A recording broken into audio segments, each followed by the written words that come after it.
Hi everyone. It's been about a month since I posted a video, and I've been lately thinking quite a bit about this book that I read for the first time about 12 years ago and that I've since read multiple times, but I'm being called to actually share some of my thoughts about this book, and it's called The Way of Mastery.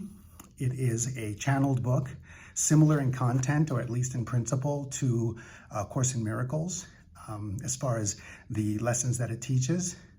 But it's easier to digest. It's more in layman's writing. It's less psychological or clinical in the way it's structured, so more of a conversation. And the principles, though, have really shaped how I have viewed the world and how I view myself. So what I'm thinking of doing is just kind of taking it chapter by chapter, maybe starting with chapter 1, which is titled The Way That Calls You Home. And just reading a snippet from it, a little blurb, not necessarily more than that, and seeing what comes out. So the one paragraph that I'd like to read to you: what is important then, by way of beginning, is to consider the simple fact: your experience is always the effect of where you choose to focus the attention of your consciousness, itself being unlimited forever, embracing all the many dimensions of creation. You abide in that which embraces all things, in all ways, and at all times. In truth, you do not know separation, birth or death, gain or loss. So it already starts off right away with the concept that separation, or the idea that somehow our experience is separate from the experiences of others or of all of creation, is an illusion. You're going to find that early on in the book, it builds on a certain foundation, and the foundation centers around the fact that everything that you experience, you call to yourself. You choose to have the experience that you're having for a certain learning. Nothing happens without your desire for it to happen. It's really difficult to accept that concept when we think about the struggles and the sufferings that we have in life and the resistance that we have to life. But the idea of embracing all things can only be done if we take full responsibility for the choices that we make in life, as well as what we experience.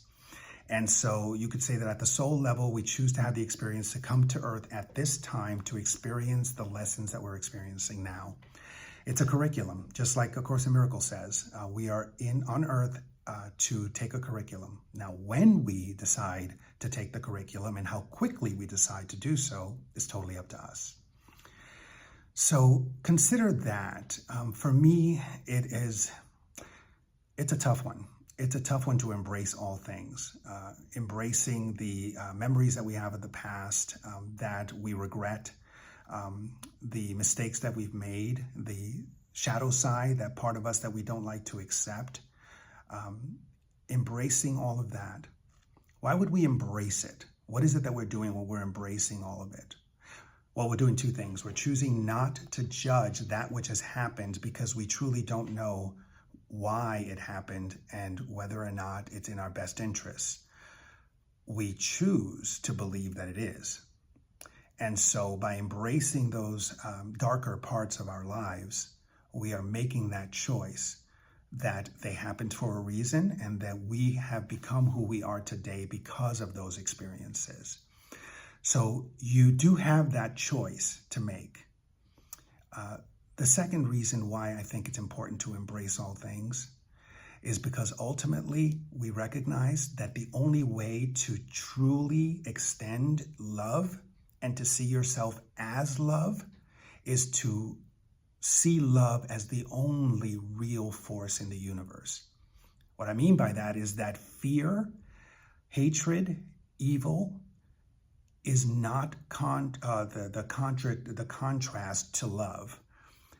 What those feelings are part of the psychological projection that we have in life that we choose to believe is just as real as love. So if you make that decision in your life that you're only going to see the world through the eyes of love, and anything that happens to you that seems to be contrary to that is not true, You choose to believe that it is and you give it energy. But if you choose to see attack or threat or victimhood or any of those experiences as not being true and see behind it, if someone attacks you, it is a cry for help. It is a cry to connect with loving themselves and loving those around them.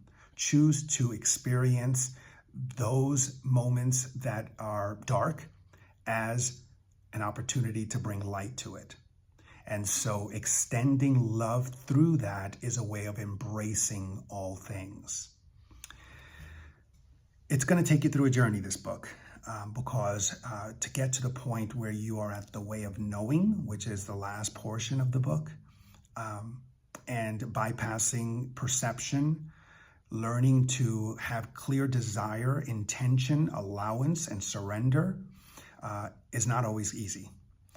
But that's okay, because the challenges around that inner desire to experience yourself as the embodiment of love is worth every step. So we will go ahead and talk about those different steps as the book progresses. I encourage you to read the book. Take your time with it. There's no rush. Remember, the curriculum, it's on your time. You're learning and you're getting your master's in life through your decisions in your own time. Thanks so much for hearing me out, and look forward to connecting with you with future portions of this book. Thank you.